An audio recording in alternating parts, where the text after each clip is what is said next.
Buenos días, buenas tardes, para quien nos esté escuchando desde otros lados del mundo. Estamos muy agradecidos que estén presentes en esta nueva charla del ciclo de Geocharlas TCubo. Hoy día tenemos un invitado especial, profesor Marcos Cisternas. El profesor Marcos Cisternas es profesor de Historia y Geografía de la Universidad Austral de Chile, donde a finales de su carrera conoció al reconocido geólogo Brian Atwater, un paleosismólogo reconocido de Estados Unidos, que lo motivó a hacer el doctorado en Ciencias Ambientales de la Universidad de Concepción. Luego de eso, realizó su postdoctorado en la Universidad de Washington, donde trabajó con el paleosismólogo Brian Atwater, y posteriormente llegó a Valparaíso, lo que es la Facultad de Ciencias del Mar y Geografía de la Pontificia Universidad Católica de Valparaíso. Hoy, profesor Marcos Cisternas nos hablará de lo viejo y lo nuevo de la paleosismología del megatrust en el área del terremoto gigante de 1960. Así que espero que les guste. Profesor, ¿es todo suyo ahora? ¿Está muteado? Ok, ahí. Perfecto. Hola, buenos días, Javier y equipo. Primero que nada, felicitaciones por la iniciativa. Se las han mandado. Muy buena idea el mantener unida a la gente, a los geocientistas, llamémoslo. Muchas gracias por la invitación también y esperemos que resulte bien la proyección acá. Ahí, ¿se ve, no? Se ve perfecto, profe. Ok. Bueno, como lo dice el título, la idea de esta presentación es hablar un poquito de lo que se ha hecho respecto a la paleosismología del megatrust en el área del terremoto de 1960 y hablar un poco de lo nuevo, de lo que estamos haciendo en la actualidad. El problema de tocar esto de lo viejo se me complicó bastante porque al final fui encontrando mucho material. La idea era hacer una especie de review. Y la verdad le comentaba a Javier que he tenido graves problemas para poder achicar la presentación porque quedó súper larga, pero voy a hacer mi mejor esfuerzo para tratar de acortarla, porque la verdad, esto me sirvió para comprender todo lo que se ha hecho en el área de 1960 respecto a la paleosismología, ¿ya? Bueno, para comenzar me gustaría partir con dos principios que son de los padres de la geología moderna. Son dos principios geológicos que usamos permanentemente nosotros en nuestro trabajo. Lógicamente, como paleosismólogos, esto que James Hutton dice de que para poder determinar qué va a ocurrir en el futuro, lo primero es saber qué ha ocurrido en el pasado. Ese es como el concepto principal, ¿no? El ver hacia atrás para poder predecir, entre comillas, de alguna forma lo que va a ocurrir en el futuro.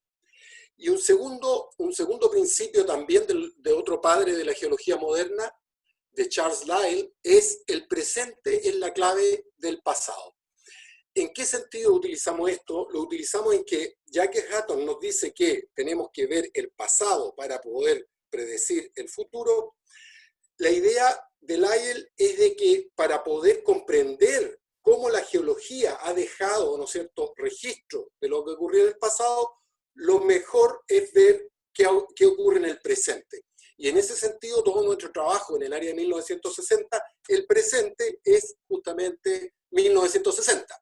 Es decir, es nuestro análogo moderno. Todo para poder decir que una determinada capa o un determinado registro fue un terremoto, tenemos que primero comprobar, chequear lo que hizo 1960. Ya, ese es nuestro análogo moderno. Quería partir con esto porque en el transcurso de la charla vamos a ir recurrentemente a estos dos principios, como les decía, de la geología moderna.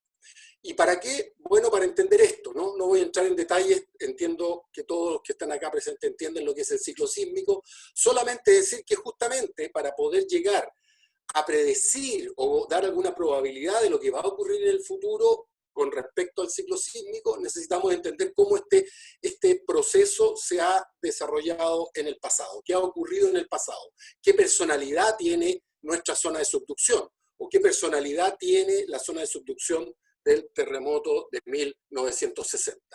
Y viendo este bonito video que no dejo nunca de presentárselo a mis alumnos, es que esto es lo que vemos que pasa con los terremotos modernos, ¿no? Es decir, hay una acumulación de energía, hay una liberación, esa liberación de la placa superficial produce cambios verticales, es decir, primero tenemos el sismo, tenemos ondas sísmicas, ¿no es cierto?, se produce el terremoto, pero hay asociados cambios verticales, ¿no es cierto?, de la costa, ya sea levantamiento o hundimiento, y también tenemos tsunami. En el fondo, esos van a ser nuestros análogos, lo que vamos a buscar en el pasado. ¿Por qué estudiar el 1960? Bueno, podríamos dar muchas razones, ¿no es cierto?, pero claramente es el terremoto más grande registrado en la historia. Estamos hablando de 1000 kilómetros de ruptura.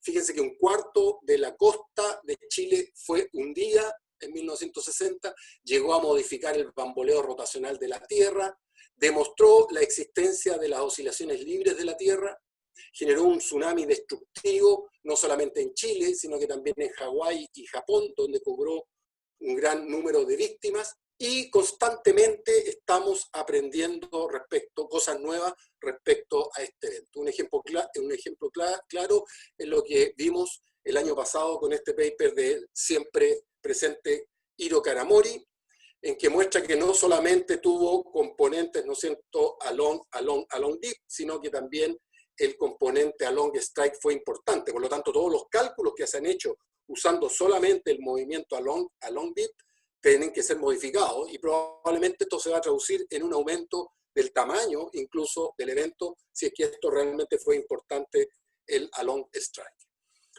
Bueno, lo que nosotros trabajamos con evidencia, ¿no?, con método científico, pero buscamos evidencia. ¿Y qué evidencia buscamos? Primero buscamos evidencia histórica, ya vamos a hablar de esto, ¿no es cierto? Histórico es todo lo que es escrito. Lo que es escrito es historia. Y lo que no está escrito, es decir, antes de que hubiera escritura, es lo que vamos a llamar prehistórico o paleo, que es el foco central de esta presentación. Respecto a la evidencia histórica, miren cómo el título que puse acá. Digo, la más fiable, pero lamentablemente la más corta. ¿A qué me refiero con la más fiable? Lógicamente, la evidencia histórica responde a una persona que eventualmente fue testigo y que escribe. ¿Y qué escribe? Escribe el día, la hora, el día, el mes que fue, el año que fue, las características o los resultados que tuvo. Y por lo tanto es muy buena, es información pero clave, ¿no?, el registro histórico. Pero lamentablemente es la más corta, ¿no? Chile tiene 480 años de historia escrita, solamente 480 años. Por supuesto, en el caso de Chile, la historia escrita comienza con la llegada de Pedro Valdivia. Algunos, mis alumnos, me discuten con Almagro, pero la verdad es que Almagro vio que Chile era un problema, pobre además, y se fue. Y por lo tanto no hay un registro continuo, sino a partir del establecimiento de Pedro de Valdivia con la fundación de Santiago. ¿Okay? Y eso nos da un registro, al menos para Chile central, continuo de 480 años, en que podríamos determinar cuándo ocurrieron terremotos, qué características tuvieron los terremotos, etc. Antes de avanzar, me gustaría también diferenciar entre fuentes primarias y fuentes secundarias. Para nuestro trabajo esto es vital. La fuente primaria es la fuente, el registro histórico de un testigo, idealmente, es decir, de una persona que vio lo que ocurrió durante el terremoto o con el terremoto, el que tomó nota. Y fuente secundaria sería el que habla respecto a lo que le dijo el testigo, es decir, un historiador o un cronista en el futuro. Y sobre eso nosotros somos muy cuidadosos, o tratamos de serlo, y usar principalmente fuentes primarias.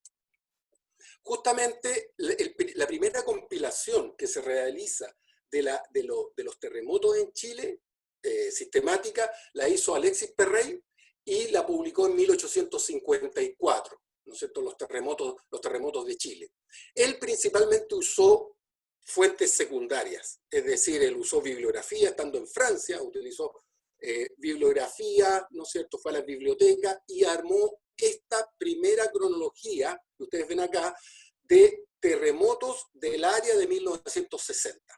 Siempre toda esta charla va a estar orientada al terremoto de 1960, a esa área. Entonces, él dice que hubo un terremoto en 1562, otro en 1575, otro en 1633 y otro en 1837. Esa es la recurrencia, ¿ya? Eso es lo que se tuvo por mucho tiempo hasta que llegó a Chile Montezut de Valoré. Este trabajo es lo top, digamos. Lamentablemente muy poco conocido, especialmente por mis colegas extranjeros, porque está en español. Montezut de Valoré fue contratado por el gobierno chileno después del terremoto de Valparaíso de 1906 para justamente armar el servicio sismológico nacional, y él se encargó de hacer una compilación ahora de fuentes primarias muy completa. Él se benefició del gran desarrollo de la historiografía que existía en Chile en el siglo XIX. Estamos hablando de Barros Arana, Vicuña Maquena, de grandes historiadores que se preocupaban de buscar fuentes originales, es decir, cartas escritas por testigos. Y así él, en una obra que fue publicada entre 1911 y 1916, él describe todos los terremotos que han ocurrido en Chile. Para cualquiera que quiera estudiar los terremotos en Chile, tiene que partir con esta obra, necesariamente. Respecto a la secuencia, él comenta que este terremoto que había sido reconocido por Perrey en 1633 probablemente era un huracán. Nosotros coincidimos completamente con eso, hemos visto la única fuente que hay respecto a ese evento de 1633 y en realidad tiene toda la apariencia de una tromba marina que ocurrió. Hay un solo registro del Padre Ovalle en el pueblo de Carelmapu. Y uno lo lee y realmente piensa que es un fenómeno meteorológico más que un fenómeno sísmico, ¿ya? Entonces, esta es la recurrencia que propone Montezut de Valoré. Y posteriormente, ya en 1970-2004, Sinalomnitz, no voy a hablar de Sinalomnitz, una gran impronta en la sismología chilena, él lo que hace en realidad es tomar el trabajo de Montezut de Valoré, resumirlo y pasarlo al inglés. Y por eso todos citamos siempre a Lomnitz 1970. Pero en realidad es lo que hace, lleva la información de Montezut de Valoré a los tiempos modernos. Trata de darle una magnitud, de interpretar una magnitud probable de cada evento, y por supuesto lo pasa al inglés. Y eso es muy importante porque esa es la información que finalmente empiezan a usar nuestros colegas extranjeros cuando hablan del área de 1960 y de la secuencia, ¿ya? Ok, entonces él publica en 1970 este primer paper, y después lo republica de nuevo, principalmente lo mismo, en el 2004, y llega a esta secuencia. Él cuestiona este evento de 1562 diciendo que probablemente es una tormenta en realidad, nosotros coincidimos totalmente con eso. En realidad no hemos encontrado evidencia de que haya habido un evento en 1562. Nada. Perrey se basaba en algo que un italiano escribió bonito en la época, en el siglo XVI, respecto a un terremoto, pero probablemente es una confusión con la fecha de 1575, que sí, ese es un gran terremoto. Otra cosa que hizo Sinalomnitz, y que hay que destacarla, es que él, bueno, además de sacar de la lista este evento de 1562, también coincide que 1633 es otra cosa, es una tormenta, y por lo tanto nos queda esta secuencia 1575, 1737, 1837, como predecesores de 1960, predecesores históricos. De hecho, él llama el primer terremoto de Valdivia, el segundo terremoto de Valdivia y el tercer terremoto de Valdivia. Él acuña este concepto bajo la idea de que fueron eventos similares. Y desde esa época, desde 1970 hasta hace muy poco tiempo, se tenía el concepto que en realidad los predecesores, los equivalentes a 1960, habían ocurrido en esa secuencia, más o menos cada 128 años, con un evento, el primero en 1575, el segundo en 1737 y después en 1837. Eso es lo que había cuando nosotros comenzamos a trabajar este tema. Ahora nosotros, en base a este trabajo tan importante de Montezut de Valoré, empezamos utilizando, ¿no es cierto?, todas las posibilidades de viaje, de la modernidad, de Internet, a trabajar sobre esa base, a tratar de completar esa base. Y así fuimos al archivo de India, estamos yendo permanentemente al archivo de India, que una de las pocas cosas buenas que han hecho los españoles, que es compilar toda la información administrativa de la colonización americana y de Filipinas en este edificio, que está en Sevilla. Es increíble la cantidad de material que hay. La primera vez que yo fui ahí, ingenuamente dije voy a estar 2 semanas acá y voy a encontrar todos los terremotos que no han encontrado en la historia. Bueno, me encontré con la realidad, son 9 kilómetros lineales de estanterías y son más de 80 millones de documentos. Es decir, es una cantidad de información que está todavía ahí sin tocar que es enorme. Eso con el archivo de India. También hemos tenido que ir al archivo de la Nación en Lima, puesto que Chile, como territorio dependiente del Virreinato del Perú durante la colonia, toda la información administrativa de Chile se iba también al Perú, al Virreinato. Cuando se mandaba una carta al rey de España, iba con copia al virrey, y por lo tanto hay muchos documentos también acá. Por supuesto, el Archivo Nacional de Santiago, donde está toda la información de Chile, tanto colonial como republicano, es otra de nuestras fuentes donde estamos permanentemente trabajando. En parte del equipo siempre contamos con el apoyo de historiadores que saben leer el español antiguo, ¿no? También recientemente hemos comenzado el trabajo con archivos religiosos. Es increíble la cantidad de información que hay en los archivos religiosos. Eran las personas que sabían escribir, ¿no? Y eran los que, de acuerdo a algunos amigos, tenían el tiempo para dedicarse a escribirle, ¿no es cierto?, al rey pidiéndole un apoyo para reconstruir la iglesia. Y antes la iglesia en general estaba más cerrada a estas intromisiones del mundo exterior. Ahora, por las condiciones, ¿no es cierto?, está mucho más abierta. Los archivos en general están mucho más abiertos, los archivos religiosos. Y encontramos este tipo de información, ¿no es cierto?, una letra muy clara, bonita. Esto, por supuesto, yo se los muestro, pero no es lo que siempre nos encontramos. Lo que nos encontramos es esto, usualmente. Tenemos graves problemas por la calidad del material en que está, o por la caligrafía, que es muy difícil de leer. Pero ahí los historiadores, en el caso de Daniel Stewart, que es uno de nuestros colaboradores, sabe cómo superar estos problemas. Fíjense que también hemos ido a estudiar fuentes de Japón. Ya saben, les comenté antes, el terremoto de 1960 generó un gran tsunami que llegó a Japón, ¿no es cierto?, a pesar de que estaban con 23 horas de anticipación avisados, mató mucha gente allá, fue un gran tsunami, alcanzó 6 metros de altura. Y entonces, en Japón existe mucha información de tsunamis que fueron generados en Chile. Primero pensábamos que íbamos a tener una gran cantidad de historia en Japón, pero después fuimos comprendiendo que en realidad Japón tiene sus puntos negros también, y esos son que antes de este año de 1603, en realidad Japón estaba sumido en guerras civiles, era lo que se llama el Japón feudal. Estaba con guerra civil y por lo tanto no había una administración que produjera gran cantidad de registros escritos. Hasta que llegó este caballero, que es Tokugawa, fue un shogun de esta familia, que cortando muchas cabezas, finalmente ordenó al país, ¿no es cierto?, y sentó las bases del Japón moderno que conocemos hoy día. Esto es lo que llamamos el periodo Edo.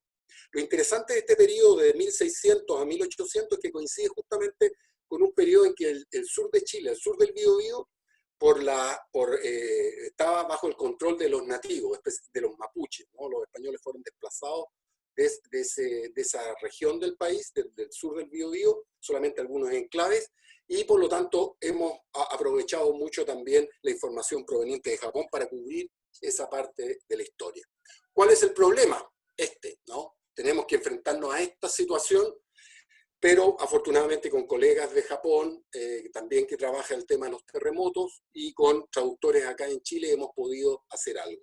Esto se lee de derecha a izquierda y desde arriba hacia abajo. Este, de hecho, es un registro de un terremoto en 1490. Perdón, de un tsunami en 1490 en Japón.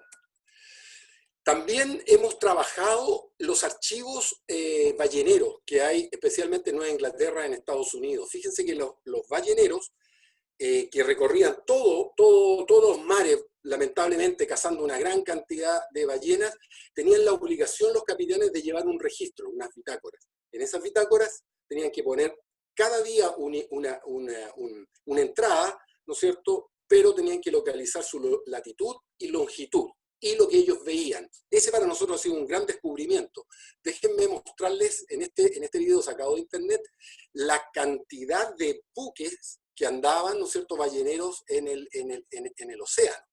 Fíjense que este es solamente un año en 1830, de la cantidad de barcos balleneros que salían desde Nueva Inglaterra, desde este sector. Esto solamente para mostrar. Bueno, esto pensamos nosotros que éramos muy originales en usar las bitácoras de los balleneros, pero nos encontramos en realidad que la gente que estudia el paleoclima ya hace muchos años estaba utilizando esta información, pero no sabíamos que se podía utilizar también con fines para estudiar terremotos pasados. Bueno, juntando todo ese tipo de información, y lógicamente estamos permanentemente buscando en todos esos archivos, en 2005 hicimos esta publicación respecto a los predecesores del terremoto gigante de 1960, ¿no? Y en resumen, muy en resumen, lo que encontramos aquí cuando poníamos en la latitud versus los años, en que encontrábamos diferentes descripciones de tamaños de tsunami, de sacudimiento o cambios verticales, ¿no es cierto?, nos empezamos a dar cuenta que en realidad el terremoto de 1737 y 1837 no tenía las características que sí tuvo 1960 y 1575. Eso fue como la gran conclusión.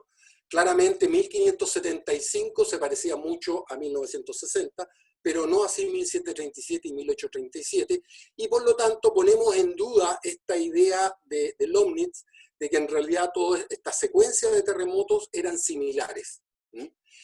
Ahora, sí tenemos que reconocer que nos falta, y lo voy a tocar al final de la charla, lo que nos falta, ¿no es cierto?, es saber qué pasó hacia el sur, en realidad. Toda nuestra información es de la mitad norte de 1960.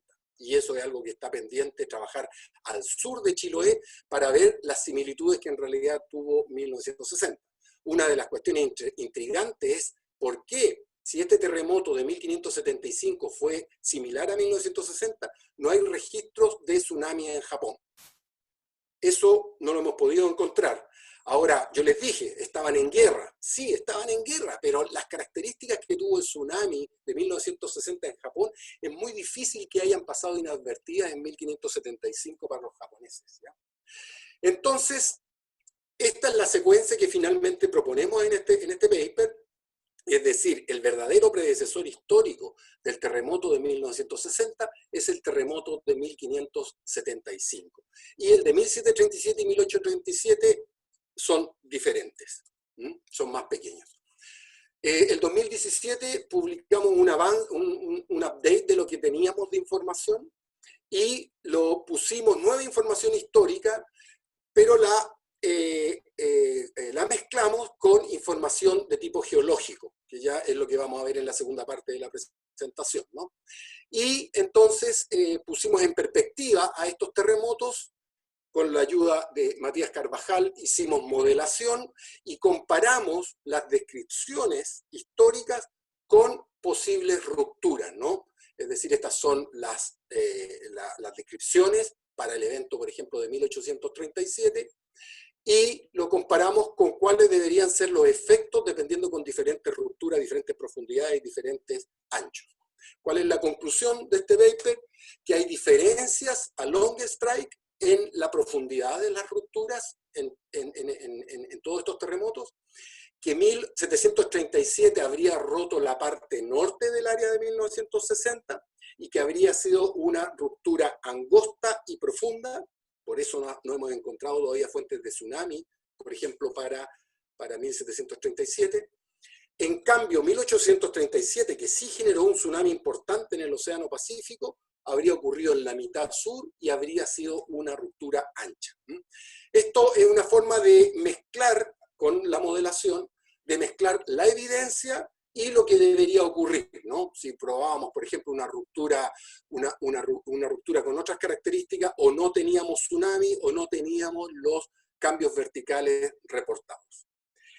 Eso entonces, hasta ahí, perdón, voy hacia atrás de nuevo, eso hasta ahí en cuanto a la historia, ¿ya? La historia, lo que tenemos avanzado en el área del 60, es que ocurrieron estos 4 terremotos grandes, pero que los más grandes fueron 1575 y 1960. Cuestiones que quedan pendientes de definir 1575 en realidad, qué tan grande fue en la parte sur, para ver si realmente es un verdadero predecesor de 1960. Predecesor en el sentido de evento similar. ¿Ok? Y 1730 en el norte del 60, 1837 en el sur del 60. Bueno, hasta ahí llegamos con la historia y no podemos ir más atrás, ¿no? En Japón tal vez podemos encontrar algo, seguimos trabajando en Japón, pero acá tenemos que recurrir para ir más allá, para entender este ciclo, el ciclo sísmico, necesitamos ir más atrás en el tiempo y vamos entonces a la paleosismología. Miren el subtítulo que pongo acá.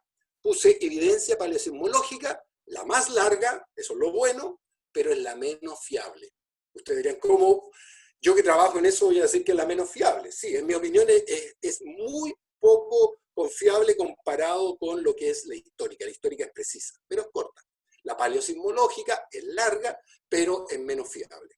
¿Y por qué es menos fiable? Primero, porque pasa por la interpretación del que está estudiando los depósitos o la evidencia que encuentra, ¿no? Es decir, es muy fácil encontrar una capa de arena y decir, ah, este fue un tsunami. Sí, pero necesitamos interpretarlo, ¿no? Usando los principios de los fundadores de la geología moderna. Eso, por lo tanto, pasa por un especialista y alguien que sea bastante objetivo para reconocer realmente cuando hay evidencia, ¿ya? Y segundo, el problema de la datación. Lo más usado es el radiocarbón y le digo inmediatamente que el radiocarbón tiene un tremendo error. Tiene errores tan grandes de más de 100 años en una fecha que al final cuando tenemos eventos muy cercas temporalmente se nos traslapan, ¿ya? Y entonces tenemos problemas con las dataciones, tenemos muchos problemas con elegir bien lo que vamos a datar, ya les voy a comentar respecto a eso.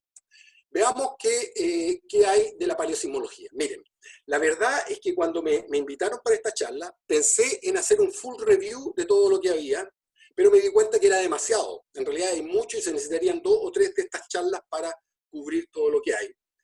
Y en mi opinión, podemos dividir la paleosismología que se ha hecho en el área del 60 en 2 grandes grupos. Uno, evidencias, paper que hablan de evidencias de cambio de nivel de la costa, y tsunamis, ese sería un grupo, y otro grupo que es evidencia de shaking, evidencia de sacudimiento, eso es otro tipo de grupo.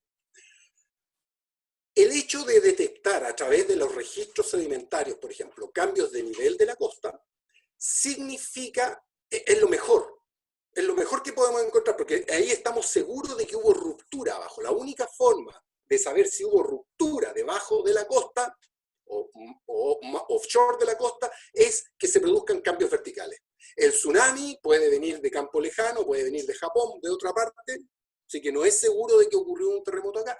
Y el shaking tiene el problema, el sacudimiento tiene el problema que puede ser cualquier fuente. En Chile tenemos 4 fuentes al menos de generadoras de terremoto y por lo tanto no podemos discriminar qué tipo de terremoto produjo la evidencia de sacudimiento. Lo único, lo más valioso, y en eso se han enfocado los colegas internacionales en estudiar esto, en cambios verticales.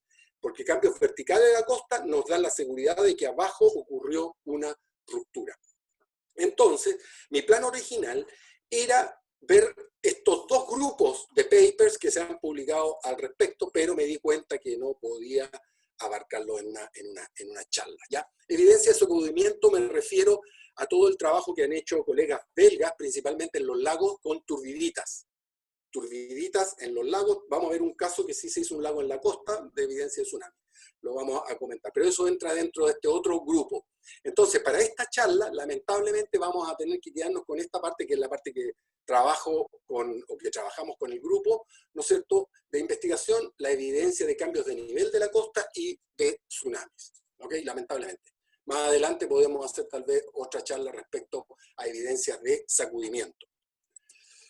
Ok, el primer paper que se refiere al área de 1960, en que oblicuamente se habla de la paleosismología, es un paper de Wright y Mella de 1963 que apareció en el especial del del Boletín de la Sociedad Sismológica de América, ¿no es cierto?, en 1963. Este especial, si no lo conocen, aquí está todo lo que hay que saber del 60, excepto lo de Plafker, que los cambios de nivel de Plafker, que los publicó en otro medio.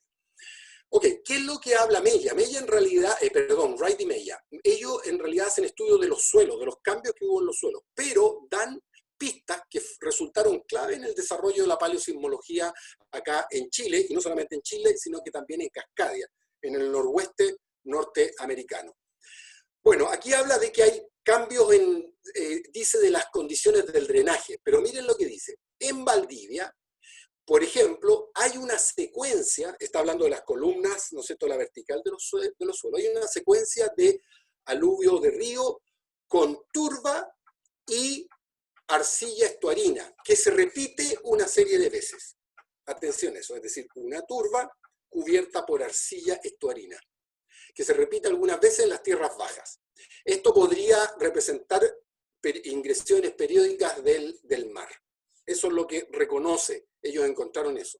También ellos encontraron que todos los lugares que habían sido inundados por el tsunami dejaban una capa de arena, ¿no?, de unos 6 a 30 centímetros de arena.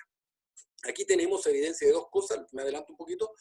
Tenemos evidencias de cambio de nivel, ya se los voy a explicar inmediatamente esto, no confundir, con evidencia de tsunami. Estas capas de arena dejadas sobre suelos, ¿no es cierto?, por inundación de tsunami, es usualmente suelos que son cubiertos por arena, en el caso del centro-sur de Chile. Y esto otro, estamos hablando de suelos cubiertos por arcilla. Les muestro inmediatamente una foto. Esto es de Cascadia, de hecho. Y estos datos de Wright y Mella sirvieron mucho justamente para, a fines de los 80, solucionar el gran problema que tenían en Cascadia respecto a que si había ocurrido un gran terremoto ahí o no. Ahora sabemos que ocurrió en 1700, tienen hasta la hora, los gringos saben a qué hora ocurrió el evento. Este es el tipo de evidencia. ¿Qué es lo que es? Este es un suelo, que es un suelo que claramente se generó por la cantidad de materia orgánica, de restos de plantas que tiene, se generó fuera del rango mareal. Este es el rango mareal. Pero repentinamente, y esto es lo clave, y abruptamente fue cambiado por arcilla. Esta arcilla claramente por el color, por la textura, es una arcilla que llamamos estuarina, ¿no? Es decir, la interpretación es de que este suelo que estaba aquí desarrollándose sobre el nivel mareal con las plantas y todo, producto de un hundimiento brusco, empezó a ser cubierto por las mareas y esas mareas depositaron fango, principalmente, inorgánico. Es un cambio muy brusco, si ustedes se dan cuenta. Esta fue la evidencia clave que usaron en Cascadia para llegar a la conclusión de que ahí sí existían terremotos similares o magnitud mayor a 9 en Cascadia, en el noroeste norteamericano. Estamos hablando del norte de California, Oregon, Washington, ¿no es cierto?, y British Columbia en Canadá. Esta foto, de hecho, es de allá. Pero ese concepto, voy un poquito hacia atrás, está acá, ¿no es cierto?, entregado ya en 1963 por Wright y Mella. Bueno, dejamos cualquier consulta para al final, ¿no?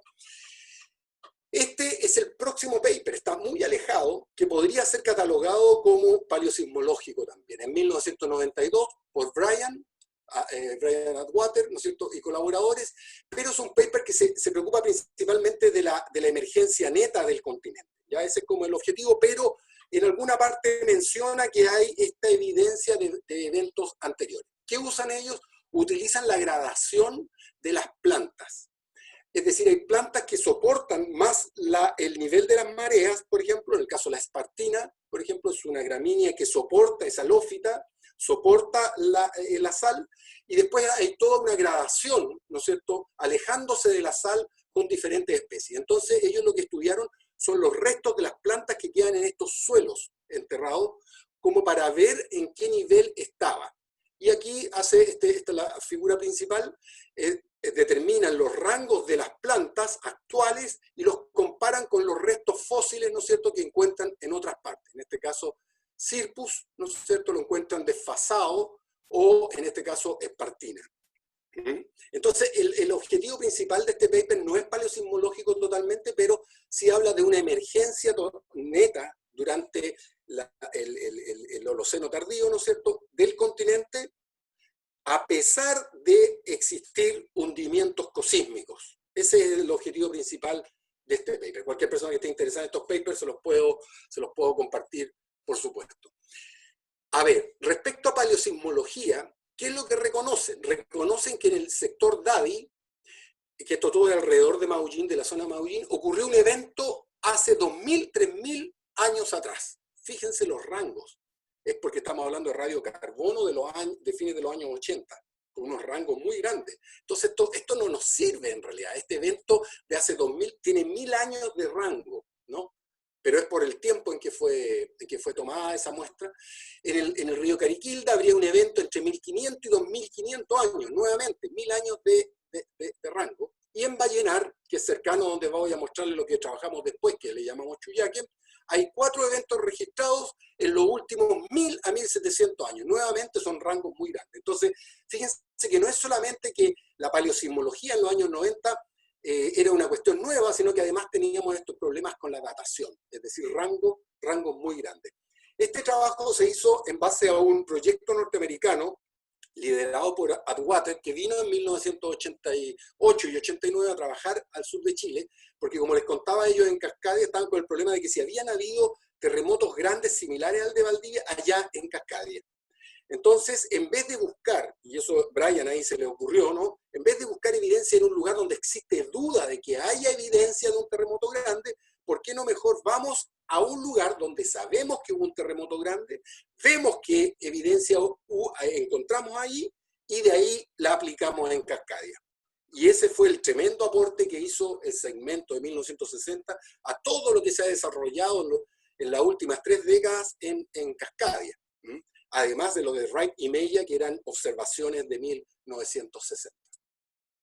Bueno, aquí estoy en una fotografía en 1989, que en este proyecto yo era el esclavo, el que hacía los hoyos ahí para Brian, ¿no es cierto?, con 23 años, pelo negro todavía. Pero aquí estamos entrevistando a Juan Vera, que es el dueño de esta área que se llama Chuyaque, y él nos contó que inmediatamente después del tsunami de 1960, él bajó y encontró toda su tierra cubierta por una capa de arena. Eso ya nos quedó.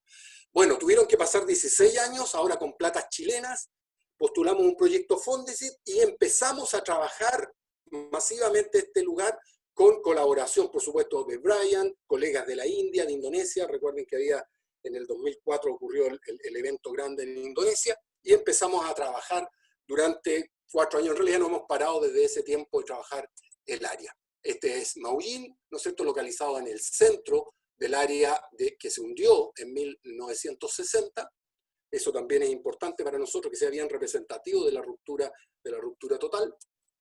Y esto es lo que se publicó en el 2005, y les voy a tratar de contar las aproximaciones que hicimos para evidencia de tsunami y subsidencia. Hay que ser muy preciso en paleosismología. ¿Evidencia de qué es lo que tú tienes? ¿De qué? ¿De sacudimiento? ¿De cambios verticales o de tsunami? No es que yo tenga terremoto marcado con un cartelito terremoto, no, sino que son en el fondo evidencia de los efectos del terremoto, y tengo que ser muy preciso en eso. Con este modelo conceptual, la parte de arriba, acá podemos ver, la idea es que hay un suelo de marisma, usualmente marisma alta, sobre las altas mareas, que durante el terremoto se hunde, como ocurrió en Valdivia, por ejemplo, ¿no es cierto?, se hunde, y viene un tsunami durante horas. Posteriormente está llegando agua y transportando material desde la costa y la deja depositada, como acá, ¿no? Posteriormente, con el tiempo, y en el centro-sur de Chile esto es muy preciso, muy bueno, digamos, que se desarrolla rápidamente un nuevo suelo, tapando, cubriendo este depósito de arena. Este lugar que está en esta fotografía está localizado 8 kilómetros río arriba, en el río Maullín, lejano de la costa. Y este es una fotografía que representa el tipo de contacto. Estamos hablando de una topografía, una microtopografía que es rellenada por arena, con un contacto muy abrupto, ¿no es cierto? Entonces, para nosotros esto es evidencia de tsunami. Es decir, tenemos un suelo orgánico cubierto por arena de playa.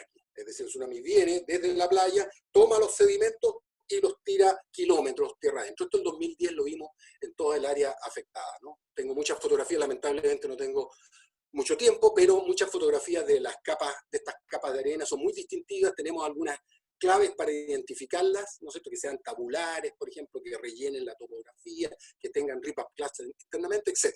Si alguien está interesado, podemos conversar después en detalle esto.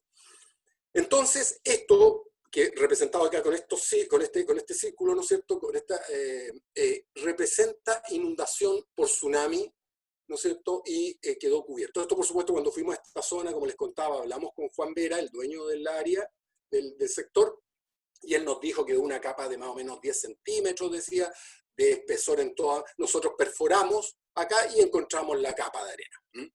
Entonces, eso para nosotros, usando el análogo de 1960, usando el principio de Lyell, ¿no es cierto?, un tsunami deja una capa de arena tabular con ciertas características. Ok, y eso es evidencia de tsunami.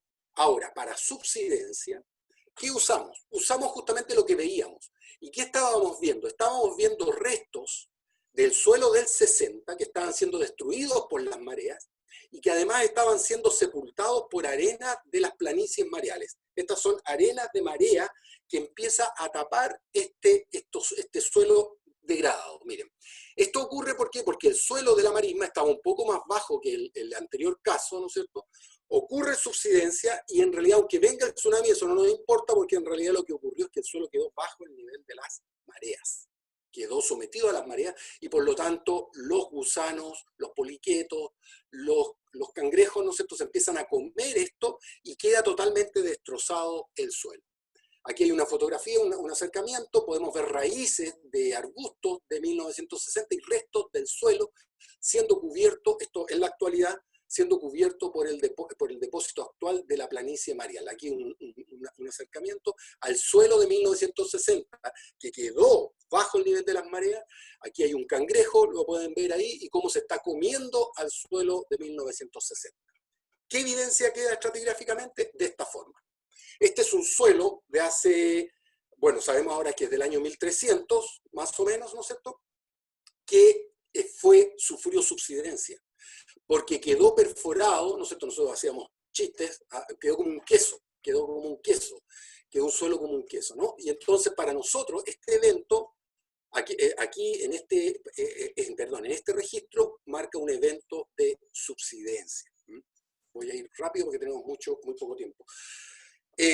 Otra aproximación son las diatomeas. Las diatomeas son algas que tienen una concha silicia, es vidrio en el fondo y por lo tanto se conserva muy bien en los sedimentos, y para cada nivel respecto a las mareas hay preferencia, ¿no es cierto?, por diferentes especies. Es decir, diferentes especies, a esta cinedra, por ejemplo, le gusta más la sal y puede soportar las mareas más altas y vive acá feliz. Estamos hablando siempre de diatomeas bentónicas.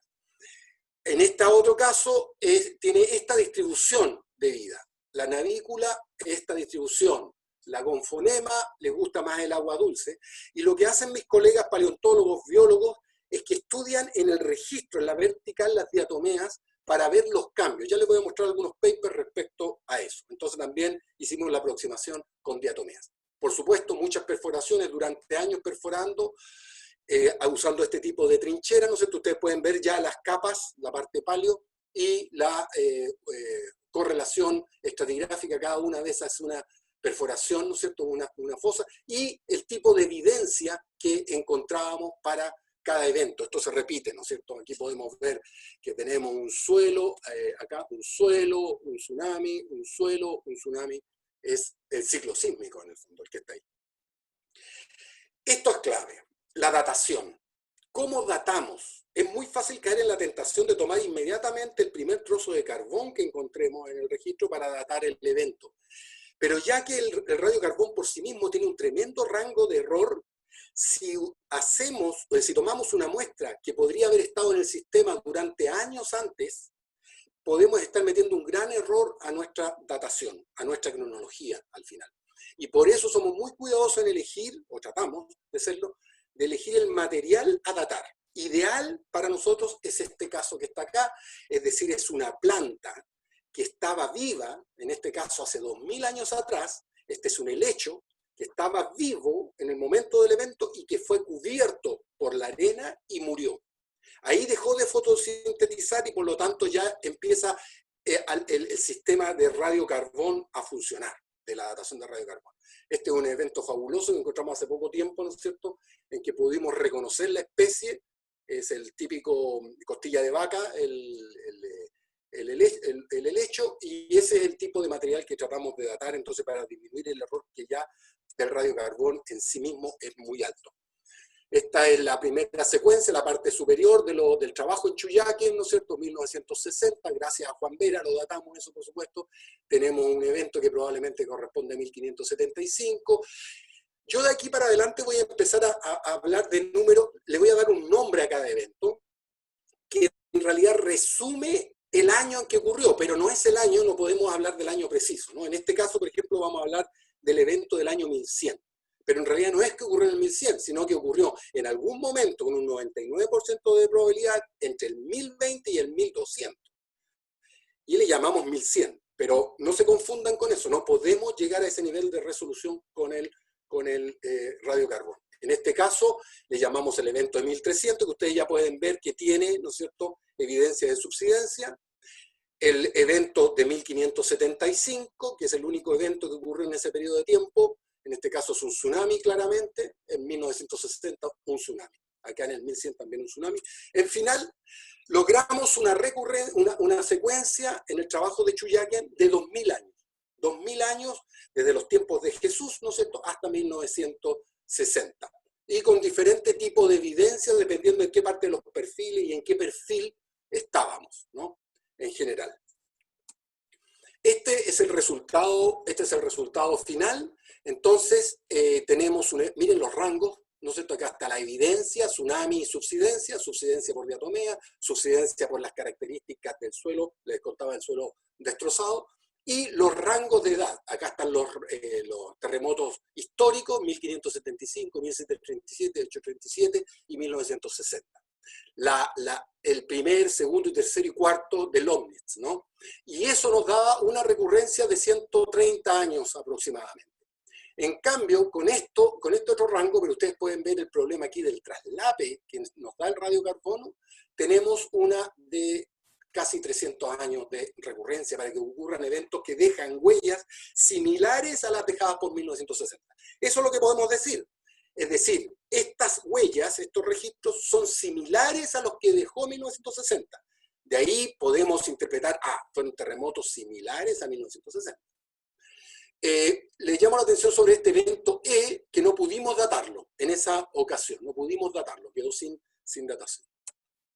Bueno, entonces la secuencia, a ver si la pueden mantener en mente, tenemos un primer evento en el año 100, insisto, no es verdad, es todo este rango, no es 100, pero le vamos a llamar 100, en el año 300, en el año 500, en este año entre medio tenemos la evidencia estratigráfica, pero no tenemos fecha, el E, tenemos uno en el 1100, uno en el 1300, el histórico de 1575 y el de 1960. Aquí tenía toda una parte de la presentación para hablar, bueno, ¿y qué pasa entonces con el registro geológico de 1737 y 1837? Pero por tiempo no lo voy a tocar, pero si alguien lo quiere preguntar al final de la presentación, podemos volver a este tema. Este es un paper que le sigue al paper anterior del 2005 por Nelson, quien también es un paleosismólogo de bastante renombre. Esto basado en los datos que tomaron en el 89, cuando vinieron por este proyecto a Chile el año 89, cuando yo como estudiante fui ayudante de ellos, y ellos muestrearon en Valdivia, todo el estuario de Valdivia. Lamentablemente, ellos estaban buscando evidencia de subsidencia y tsunami, pero encontraron un registro fragmentario, de hecho así se llama el título del paper, ¿no? Fragmentario, es decir, pedazos, y solamente encontraron 2 suelos enterrados que marcaban subsidencia por este cambio de un suelo orgánico cubierto por arcilla estuarina. Y miren los rangos, lamentablemente tenemos por la fecha, ¿no es cierto? Esto fue publicado en 2009, pero en realidad el muestreo se hizo en 1989. Entonces las muestras que tenía Alan Nelson daban un evento más antiguo de entre 2000 y 1700 años atrás, es decir, un rango de error de 1000 años, y uno más reciente entre 1700 y 1300 años atrás. Bueno, él concluye que es fragmentario el registro porque el nivel del mar ha caído, o el continente se ha levantado entre 3 y 8 metros desde hace 6000 años atrás. Él intentó con diatomeas cuantificar la deformación, pero no pudo hacerla porque las diatomeas que él encontró en la actualidad eran muy diferentes a las especies que encontró en el registro sedimentario.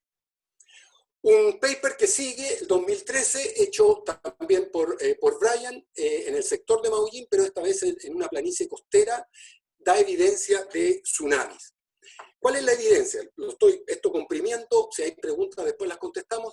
Esta es una fotografía tomada inmediatamente después del tsunami de 1960 y podemos ver algunas huellas dejadas por el tsunami y le llamo la atención especialmente sobre esta, es una planicie de cordones litorales y podemos ver cómo el cordón litoral fue cortado, este es un close-up, fue cortado, ¿no es cierto?, por el tsunami y generó un abanico acá o un delta de depositación en dirección a tierra adentro. Esto, los habitantes de esta zona usan los cordones litorales como caminos, porque son las partes más altas, ¿no? Entonces aquí tuvieron que desviar el camino producto de este corte. Sin embargo, cuando entrevistamos a los sobrevivientes de 1960, acá nos contaban de que aquí ya había un corte y que se había rellenado esto. Entonces eso nos dio la idea de que probablemente anteriormente hay evidencia de otros deltas generados por los tsunamis anteriores. Ese es el principio, ¿no? Y este es el modelo, ¿no es cierto? Tenemos un cordón litoral, el tsunami viene, corta acá y por la disminución de la velocidad del agua genera un depósito y este depósito se iría repitiendo durante algún tiempo. El mar está hacia la izquierda acá y acá tenemos, ¿no es cierto?, entonces la estratigrafía. Y podemos ver que tenemos eventos anteriores. Hicimos algunos peeling de estos moldes y finalmente se llegó a esta secuencia. No hay más antiguo, ahora lo comprendemos porque la planicie, ahora lo sabemos, recién ahora sabemos que la planicie es muy moderna. Ya les voy a mostrar algunos resultados. Y se encontró evidencia solamente del tsunami de 1300, del 1575 y por supuesto en 1960, que ya las fotografías aéreas nos mostraban ese tsunami. Es decir, es coincidente con lo que había en Chuyaken, al menos en la última parte, ¿no?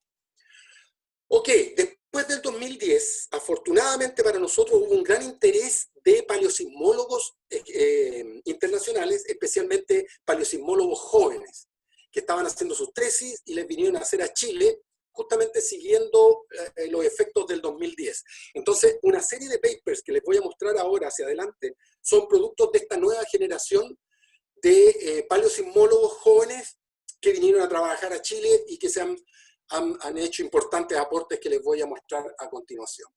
Ellos, en este caso Ed Garrett, de Inglaterra, él trabaja con cambios verticales a través de diatomeas. En este primer paper, que es, como ustedes ven, el número 1, porque en realidad es una tesis doctoral que la dividen en dos, los europeos ya me he dado cuenta tienen les gusta dividir en dos su tesis, voy a mostrarles un paper que muestra justamente la parte 2, no quise pegarlo porque son muy separados en años, pero en el fondo ellos lo que usan, muestrean las diatomeas actuales, ¿no es cierto? Y comparan con lo que habría ocurrido antes. En este caso, este simplemente es una especie de calibración de la aproximación de las diatomeas utilizando la deformación de 1960, reportada por Plafker, y la del 2010, reportada por todos los estudios que se hicieron después del 2010. Y él logra este ajuste, ¿no es cierto?, entre la deformación determinada a través de diatomeas con respecto a la informada mediante otros, para el evento 1960 en rojo y el 2010. Esto es una especie de calibración de un dataset, le llaman ellos. Logran caracterizar cómo son las diatomeas actuales y en qué niveles están. Eso le llaman funciones de transferencia ellos, ¿ya? Otro paper posterior, ahora nos vamos a la parte norte del área de 1960, en el borde con la península de Arauco, acá en Tirúa. El 2014, Lisa Ely publica este paper en que también en el río Tirúa, en la desembocadura del río Tirúa, ella encuentra evidencia de eventos anteriores basándose en el análogo moderno del 2010. El 2010 dejó toda una capa de arena, ¿no es cierto?, en este sector, en esta planicie, y entonces también aplican, bueno, aparte del radiocarbono para datación, aplican las diatomeas para determinar los cambios relativos, ¿ya? Desafortunadamente ellos encontraron solamente eventos históricos, ¿ya? Pero interesantemente del segmento del 2010, del Maule, y del segmento sur de 1960. Fíjense que del evento Maule encontraron, ellos proponen, el evento de 1751, que es un predecesor quizás similar, o tal vez más grande, que el 2010, en 1751. Y encuentran evidencia a través de las diatomeas de levantamiento. Y lo interpretan como una ruptura profunda, debajo de la costa, porque se levantó la costa. En cambio, para un registro de un evento de 1575, que correspondería a un tsunami que viene desde el sur, ¿no es cierto?, y 1960, en ambos casos ellos encuentran evidencia de hundimiento. Y por lo tanto infieren una ruptura superficial que es capaz de hundir la costa. Interesantemente no encuentran evidencia ni de 1737 del sur, que nosotros estamos casi seguros que no hubo tsunami, y de 1837 que sí hubo tsunami en 1837 en el sur. Lamento tantas fechas, espero me puedan seguir con qué fechas son del norte, del Maule y del sur. Pero este es uno de los papers importantes del 2014. Esta es la segunda parte de la tesis de Ed Garrett del 2015. Él trabajó en Chiloé, en un lugar llamado Chucalén, no confundir con Chuyaquen, Chucalén, en la bahía de Quetalmahue, en el norte de Chiloé. Él logra una secuencia también de eventos, pero su secuencia está restringida a los últimos 1000 años.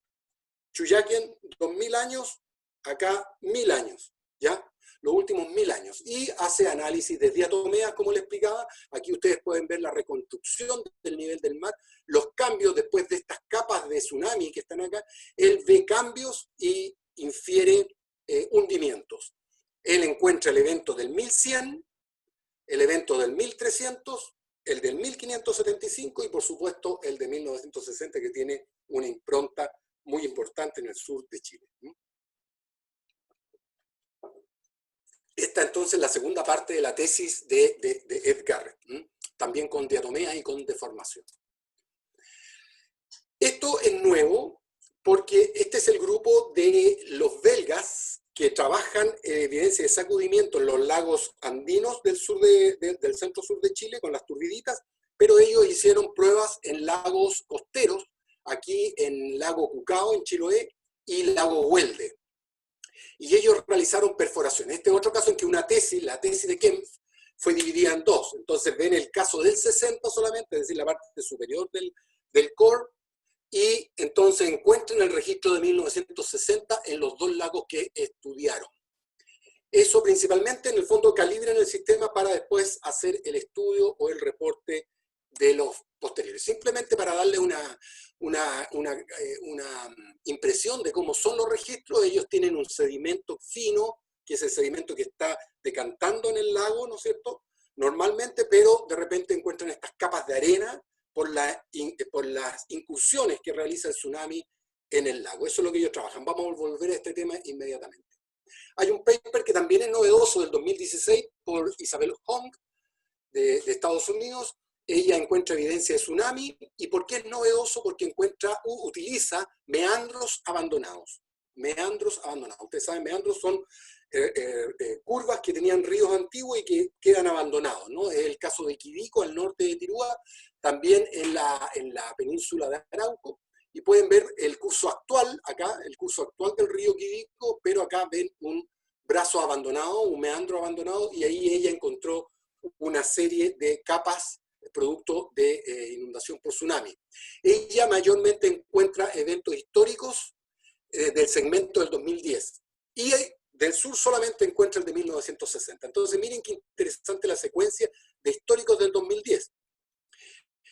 Encuentra el evento de 1751, el evento de 1835, que son predecesores del 2010, pero también está el de 1960, que vendría desde el sur, y el 2010. La otra posibilidad es que haya sido un tsunami tal vez el 21 de mayo, eso Javier ahí tal vez nos puede ayudar con eso. También propone un candidato, tiene un candidato prehistórico para el 2010 y que habría ocurrido alrededor del año 1450. Insisto, no es que sea del año 1450, es un rango que lo centramos para darle un nombre cerca de 1450. Eso es lo que hizo Isabel en Quidico. Este paper de Tina Dura del 2017 es un poquito más complejo porque usa Tirúa y usa Quidico y analiza muy bien las las diatomeas, y se preocupa de esta zona de overlap que hay entre la ruptura del 2010, por ejemplo, y la ruptura de 1960 por el sur. Ella plantea de que tradicionalmente Arauco ha sido considerado una barrera para las rupturas que vienen desde el norte y las que están por el sur de 1960. Pero, dice ella, en 2010 ingresó a la península, ¿ya? Ingresó, es decir, no paró la península, sino que traspasó la península de Arauco, llegando justamente a Tirúa y Quirico, que es donde ella trabaja, ¿ya? Interesantemente, habría roto 2 veces, porque rompió en 1960 y también habría roto el 2010, ¿no?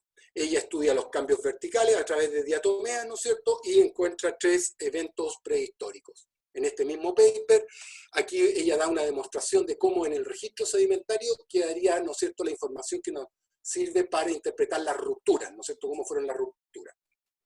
Hay una mezcla de cambios verticales de las rupturas del norte con respecto a las rupturas del sur, y esto demostraría una variabilidad a long dip y a long strike del slip, en un área específica de traslape de rupturas. Las rupturas, dice ella, se han propagado dentro de la península, pero no más allá. Y así ella dice que es un impedimento.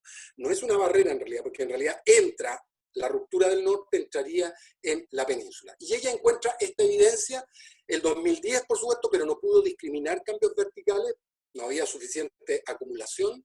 En 1960 no encuentra cambios verticales, ella, en estas 2 localidades. Y aquí me lo pregunto yo, esto ya es una pregunta mía, ¿habrá habido una cancelación tal vez? Tal vez el 21 de mayo del 60 esto se levantó y el 22 de mayo esto se hundió. Tal vez ahí Javier puede discutir un poquito más respecto al tema. En 1935 habría levantamiento, en el 51, 1751 levantamiento, en 1575 encontraría hundimiento, y en estos 2 prehistóricos de 1450 habría hundimiento, lo que indicaría que tal vez viene desde el sur la ruptura, y en este del año 350 habría levantamiento, que tal vez indique que pertenecería a la secuencia del Maule. Por supuesto, esto es muy difícil de discriminar, son solamente interpretaciones. Aquí podemos ver cómo a través de las diatomeas ella infiere los cambios verticales para cada uno de los eventos. Este es un paper bastante interesante que se los recomiendo. Este es un trabajo que hicimos el 2017, que volvemos ahora al área de Maullín, ¿no es cierto? Y fíjense el nombre que le pusimos a este paper: evidencia geológica inusual. ¿Y por qué inusual? Porque ya, y esto es como contradiciéndome un poco, porque al principio les dije, vamos a dividir la paleosismología en 2 grupos: cambios de nivel y tsunami y sacudimiento. Pero en este caso, este paper junta 2 tipos que pertenecen a estos 2 grupos. Reconoce sacudimiento y reconoce tsunami, ¿ya? Pero es, hasta donde yo sé, el único caso que lo hace. Miren esta zona, perdón, un poco antes aquí hay esto es Cocotué, al norte de Chiloé. Este es el canal Chacao, una perspectiva al fiordo de Reloncaví, el volcán Calbuco por allá, volcán Yate, y una vista desde pre-1960, una vista desde el mar con ángulos. Vamos a trabajar en esta zona, en la bahía de Cocotué. Esta fotografía es justamente la anterior que les mostraba, antes de 1960, en 1944, se puede ver un cliff abandonado, probablemente 2.000 o 3.000 años atrás, un cliff ahí, ¿no es cierto? Se ve la playa y se ve la roca, Run Run, es el nombre de esa roca, que es un hito que nos va a servir de referencia, y nos va a servir de referencia esta cerca que está acá a nivel alto, ¿ya? Entonces esto es pre-1960, y esta es una foto tomada 8 meses después del terremoto de 1960. Podemos ver que la roca Run Run, a diferencia de antes, ahora está metida en el agua, en el surf. Podemos verlo claramente. Recordemos, entre 1,5 y 2 metros de hundimiento tuvo Chiloé. Pero en el cliff podemos ver estos derrumbes. Aquí hay un close-up de estos derrumbes, una serie de derrumbes y de abanicos, ¿no es cierto? Abanicos dejados por estos derrumbes. En la actualidad, más o menos así. Entonces voy a mostrarles evidencia de este perfil, de este outcrop acá, que ha ido retrocediendo a medida que la subsidencia ha generado retroceso, erosión de la costa. Esta es la evidencia. Acá en la parte superior ustedes tienen medio kilómetro de outcrop, más o menos, y podemos ver una secuencia de suelos enterrados por capas de arena que interpretamos como tsunami, pero nos encontramos con este apilamiento de derrumbe. Ya les voy a mostrar una foto de acercamiento para que ustedes vean el material del que está conformado, y otros acá, ¿no? Entonces este es un close-up de esta parte de acá, del fan N, del fan norte, y podemos ver que hay una secuencia, ¿no es cierto?, de suelos enterrados con arena, pero en este sector son apilamientos de depósitos de derrumbes, y ya les voy a contar cómo obtuvimos esas dataciones. También hay unos derrumbes menores. Voy a andar rápido. Esta es una fotografía de parte del outcrop. Ustedes pueden ver más o menos la terraza, el cliff está hacia acá arriba, y entonces tenemos los suelos y tenemos este material que proviene del outwash glacial que conforman las rocas del cliff, ¿no? Podemos ver acá su continuidad. Este es el modelo que proponemos conceptual para Cocotue. Tenemos un cliff abandonado, tenemos desarrollo de suelo con plantas, esto antes del terremoto. Viene el terremoto y produce un derrumbe, ¿no? Produce un landslide, produce un derrumbe y produce un depósito que aplasta al suelo que está ahí. Y posteriormente viene el tsunami, y el tsunami trae arena desde la playa que la deposita. Esta terraza está más o menos a 2 o 3 metros de altura sobre la alta marea. Deja una capa de arena que genera un pinching out, ¿no es cierto?, un aguzamiento hacia el depósito del derrumbe, y después posteriormente se desarrolla un nuevo suelo sobre este paquete, es decir, derrumbe y tsunami, ¿no? Y esto, décadas posteriormente, entonces se van a desarrollar nuevos suelos, nuevas plantas van a crecer, hasta que venga el próximo terremoto, y este derrumbe, ahora el depósito va a utilizar la parte baja que quedó producto del levantamiento de la topografía, ¿no es cierto?, del evento del derrumbe anterior. Y así entonces explicamos este apilamiento, y cada uno de esos debería ser una evidencia de un terremoto. Esto quería mostrárselo. Este es un suelo de hace 1000 años atrás que está enterrado, y afortunadamente encontramos plantas que están aplastadas en dirección en la que venía el derrumbe, es decir, hacia el mar, ¿no? Y este es el tipo de material que datamos. Estas plantas que están enterradas debajo del derrumbe y conservadas son las que utilizamos para datar estos eventos. Este es el resultado. Esto es Cocotue, lo que está aquí abajo, el año 800 hasta la actualidad. Y aquí aprovecho de mostrarle algo de lo que no les voy a hablar hoy día por tiempo, que son los resultados del trabajo de las turbiditas en los lagos, ¿ya? Estos son los rangos que ellos tienen de edad para eventos grandes, pero ellos también discriminan eventos menores entre medio, que están entre medio de estos terremotos grandes, en el lago Calafquén. Lamentablemente no voy a poder mostrarle por tiempo estos resultados, pero ellos han tratado, con el uso de los barbes, por ejemplo, han tratado de restringir los rangos de edad. Esto que está acá es el trabajo que hemos hecho en Chuyaquén, le puse Maullín acá, ¿no? Y los rangos de edad, aquí tenemos el evento del 1100, el evento del 1300, 1575 y 1960. Cauye, que es esa planicie, el fan, el delta que estaba detrás del cordón litoral, con esos dos eventos, con el del 1300 y 1575. Chucalén, que era la tesis de Ed Garrett, ¿no es cierto?, que estaba dividida en dos. Aquí, estos son los eventos, los hemos coloreado para hacer una correlación.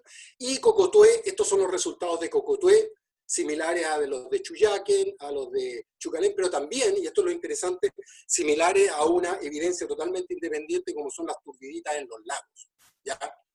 Y entonces estos son los, confirmando el trabajo de los 2000 años de Chuyaquén.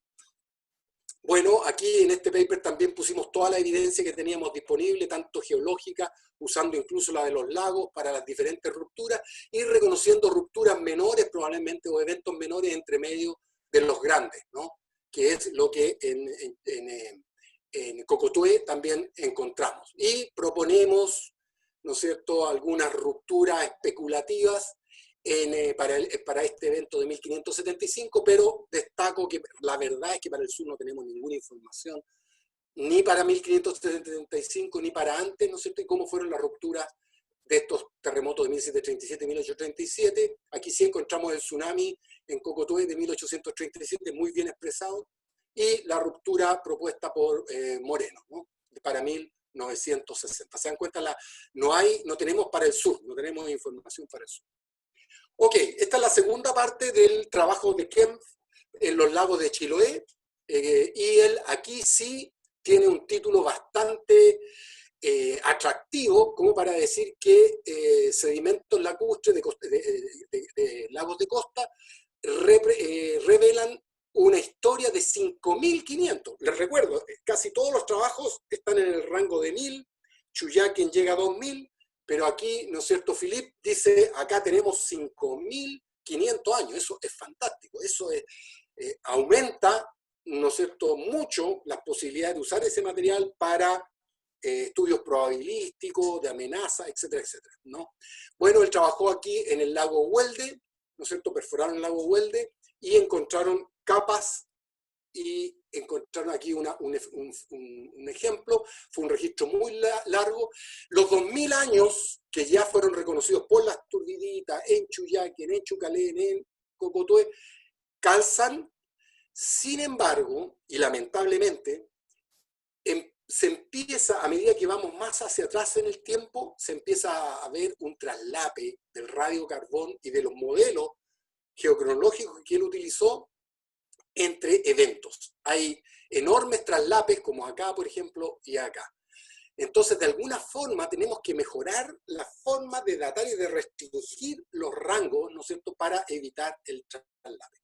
El otro problema que lamentablemente tiene ya dije, las cosas buenas es que tiene un registro muy largo, pero lo malo es el overlap, el traslape entre las fechas, y también el hecho de que no es posible distinguir si se trata de tsunamis locales, porque no tenemos evidencia ni de shaking, ni de cambios verticales, o de tsunami de campo lejano. Entonces, hay muchos tsunamis acá, pero no podemos discriminar realmente cuáles son de campo cercano y cuáles son de campo lejano. Eso es materia que todavía necesita trabajarse. Finalmente, mostrarle un paper que salió ahora el 2020, metodológico, justamente para tratar de superar el problema del radiocarbono. ¿Cómo podemos achicar los rangos? Hicimos un intento con OSL, ¿no es cierto?, con luminiscencia, de datar las capas que ya habíamos datado en Chuyaquén. Es decir, hicimos una redatación para ver cómo andaba el OSL. Chile tiene un gran problema de que el cuarzo, que es el que se utiliza, y el feldespato es relativamente joven. Y eso no es muy bueno para la luminiscencia. La luminiscencia funciona mejor cuando los minerales son más viejos, tienen más procesos. ¿Ya? En el caso de Chile todo esto es muy joven. Y también está el problema de que muchas veces los sedimentos de los tsunamis no son capaces de resetearse con iluminación solar. Puede ocurrir el tsunami en la noche, por ejemplo, también, lo que no generaría un reset de los sedimentos. Bueno, aquí están los resultados y las desviaciones respecto a, usando diferentes aproximaciones, cuarzo, feldespato con infrared, ¿no es cierto?, con 50 grados, feldespato con infrared con 150 grados, y en general el cuarzo y los feldespatos subestiman la edad, pero como ustedes pueden ver, la subestima en enormes cantidades, llegando a los 1000 años de subestimación, ¿no? Lo que mejor funcionó fueron los feldespatos con esta técnica, IR y IR150, y esos nos muestran desviaciones sistemáticas. Al final, los errores que tenemos con el OSL son tan grandes como el carbono 14, y ese es un problema. Javier, veo que apareciste. ¿Me pasé en el tiempo? Tu micrófono. Continúe nomás, profe, está muy interesante. ¿Verdad? Pero como estoy en el tiempo, lo lamento, pero siempre me Más de pasa. una hora. No, pero no se preocupe, Ya, pero continúe estoy nomás. cerca de terminar, ¿ok? Me avisa si ya. Perfecto. Ya estoy cerrando, de hecho, la revisión. Esto que está acá es por lo menos esto es lo que, a mi punto de vista, se merece ser destacado de lo que se ha hecho hasta ahora, ¿ya? Lo que estamos haciendo en la actualidad, déjenme contárselo rápidamente, estamos trabajando siempre en el área de Maullín, en esta planicie de cordones litorales, y aquí encontramos evidencia de subsidencia para atrás, pero con otra aproximación, no es la aproximación de los suelos destrozados ni de las diatomeas. Se trata de una planicie con cordones litorales que tiene 5 kilómetros por 5 kilómetros más o menos. Los cordones tienen 5 metros de altura con depresiones de 2 metros. Se trata de playas antiguas que quedaron acá. Ustedes pueden ver cómo incluso cruzan acá el río, ¿no es cierto? Y esta planicie prograda hacia el oeste. Los cordones se arquean hacia el río Maullín y hacia este estero mareal. Es lo que vamos a llamar aquí los lados o los flancos de la planicie, y esto lo vamos a llamar el frente de la planicie. Quiero mostrarles espero que funcione esta animación, lo que ocurrió como consecuencia del terremoto de 1960 que hundió toda esta zona en 1,5 metros a 2 metros, lo que ocurrió con el frente. Esta foto es de 1961 y vamos a ver la secuencia hasta 1980. Lo que ocurrió es que retrocedió enormemente la costa. Más de 100 metros, toda la costa retrocedió. Producto del nuevo nivel, ¿no es cierto? Con el cambio, un nuevo nivel. Pero aquí viene lo interesante, que además de la erosión, después en 1980, alrededor de 1980, es decir, 20 años después de 1960, se revirtió el proceso, y que es lo que les voy a mostrar a continuación, y pueden ver cómo a partir de 1980 la planicie empezó a crecer. Nuestro análogo, tenemos nuestro análogo. En ese crecimiento lo que hizo es que dejó abandonada la costa de 1980, dejó una berma abandonada. Y ustedes ya están viendo hacia atrás la cantidad de bermas que hay, que es lo que se nos encendieron los ojos, ¿no es cierto? Dijimos, bueno, ¿y estas bermas estarán marcando esto mismo que pasó en 1960? Este es todo el material que se generó a partir de 1980. Donde están estos pinos es donde más o menos estaba la costa de 1980, es decir, una gran cantidad de material que se desarrolló en el frente de la costa, en Bangal. Esto, utilizando este software y utilizando una serie de fotografías aéreas, vimos cuál fue el retroceso que tuvo hasta más o menos los años 80, retrocedió, y después esto se recuperó y pasó la barrera que tenía en 1960, es decir, generó más progradación la costa. En cambio, los flancos de la planicie, en esta, vamos a ver una secuencia desde el 60 hasta el 2016, no ocurrió lo mismo. En lo que son los flancos, esto por el lado del estero mareal, podemos ver que hay muy poca erosión. Hay erosión todavía, se han enhenchado estos canales mareales, pero progradación no hay. ¿Cómo lucen estos bordes? Lucen de esta forma. Fíjense, con marea alta en la costa, cuando está la marea alta, está golpeando, estoy hablando de los flancos de la planicie, no del frente, y cuando más baja la marea vemos esto. Vemos suelos cortados, y vemos suelos colgantes, y vemos bloques de suelo, ¿ya? Estos escarpes se producen por el socavamiento de la arena basal, por la ola, ¿no es cierto? La ola, como es arena, y caen estos bloques. Es decir, aquí tenemos un análogo moderno de lo que podríamos encontrar en el pasado. Aquí lo mismo, ¿no es cierto? Un suelo colgante, un bloque aquí colgante y ¿no? Restos de materia orgánica del suelo que ha sido erosionado y acumulación de heavy minerals. Esto es lo que estudiamos para 1900, todo lo que se construyó a partir de 1980. Les recuerdo, en 1960 la costa estaba por aquí, retrocedió hasta 1980 y de 1980 se construyó.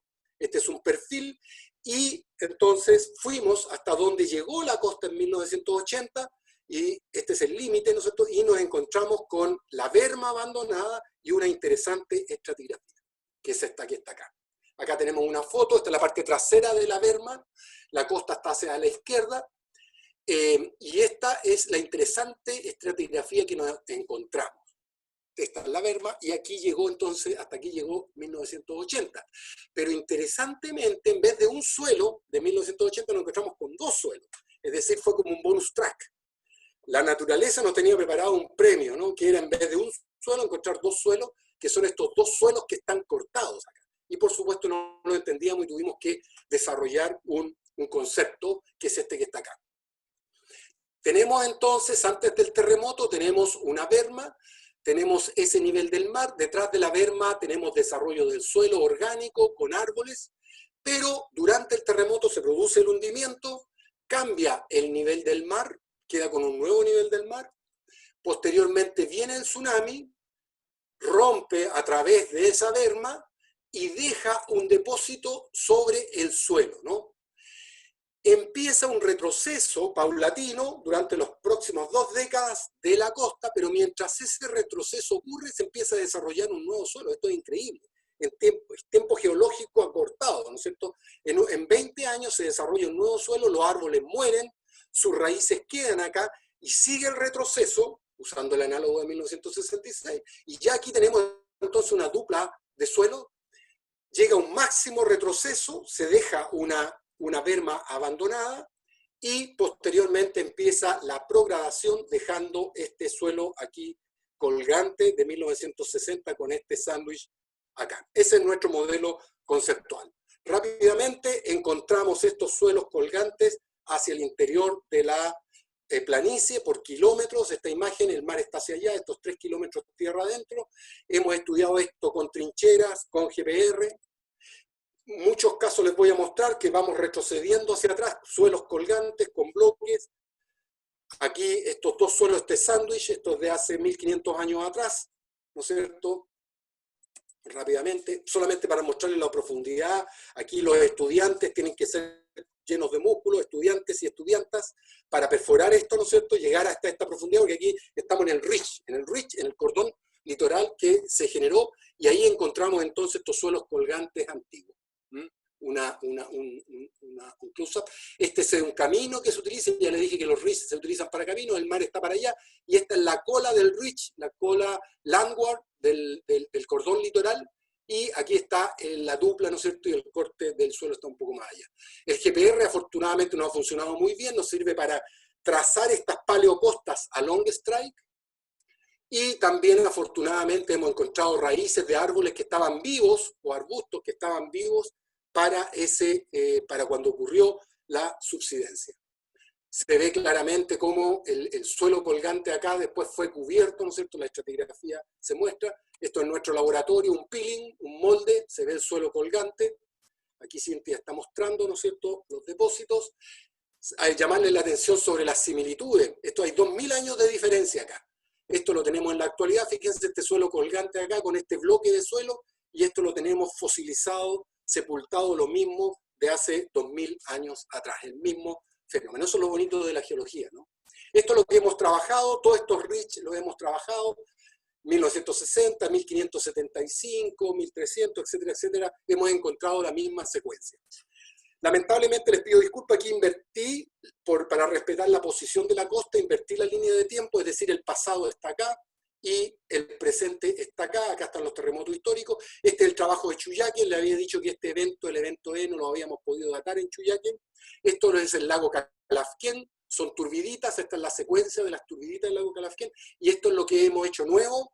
Todos estos cortes son los que hemos encontrado, suelos cortados, y hemos datado, y ahora sí pudimos datar el evento E, gracias a un suelo cortado. Hemos hecho algunos experimentos de usar las raíces, comparándola con las dendrocronologías de alerces que hay para el sur de Chile. En la zona de Valdivia hay muchas dendrocronologías de 5000 años de alerce con radiocarbono. No nos ha ido muy bien, lamentablemente, pero estamos buscando formas de ir disminuyendo los rangos. Y esto es lo último que encontramos. Esto lo encontramos el verano, este verano, en enero, y vamos a volver en abril, pandemia. Hasta ahí llegaron los planes. Sabemos, si recibimos el resultado de radiocarbono, sabemos que ya estamos en los 3000 años. Es decir, estamos yendo hacia atrás, ya vamos 4 o 5 kilómetros adentro de la planicie, y estamos encontrando esta belleza de estratigrafía. Además, tenemos la suerte de haber encontrado árboles. Esto es un tocón, ¿no es cierto?, un árbol de hace 2000 años atrás, que podemos hacer radiocarbono. Bueno, ahí parte del equipo para terminar, y para terminar la última lámina, trabajo pendiente en el área de 1960, sí o sí extender la paleosismología al sur de Chile. La única forma en que podemos decir que los eventos predecesores de 1960 fueron similares a 1960 es ver qué pasó en las Huaytecas, en los Chonos, qué ocurrió ahí. Pero para ir a trabajar ahí hay que ser valiente. Yo no lo soy tanto. Tienen que ser las nuevas generaciones.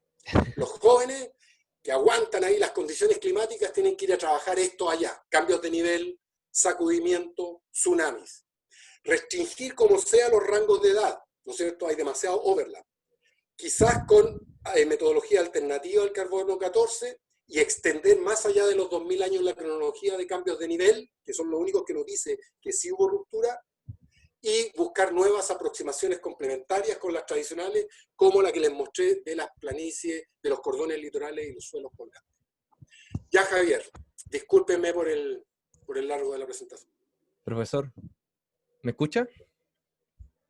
Sí. Sí. Muchas gracias por su presentación, realmente increíble el review que realizó. Muchas gracias por prepararla especialmente para GeoCharlas TQ. Estoy seguro que la mayoría de nuestros auditores que se quedaron, a pesar del tiempo, estén muy contentos con la presentación.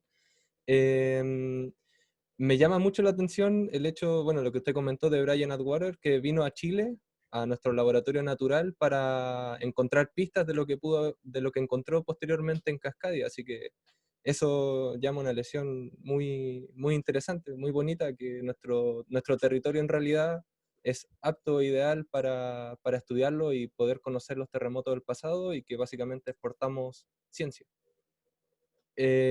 Profesor, yo tengo una pregunta para iniciar esta parte de la discusión.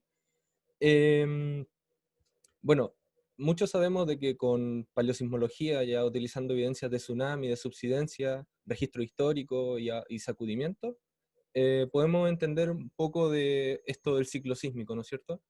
Pero ¿existe alguna manera para encontrar algunas características más complejas de la ruptura de los terremotos?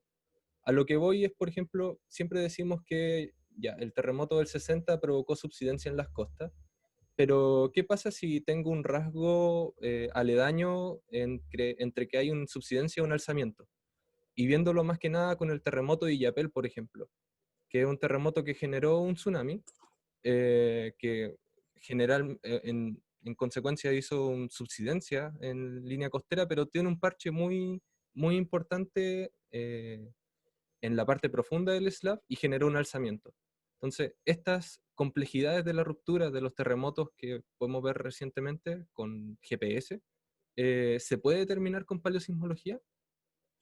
Ya, mira, bueno, muy interesante tenemos que ir hacia allá, tenemos que ir a tratar de ver estos detalles. En todo caso, aquí estamos hablando de rupturas grandes, ¿no es cierto? Estamos hablando de Uh -huh. 1960.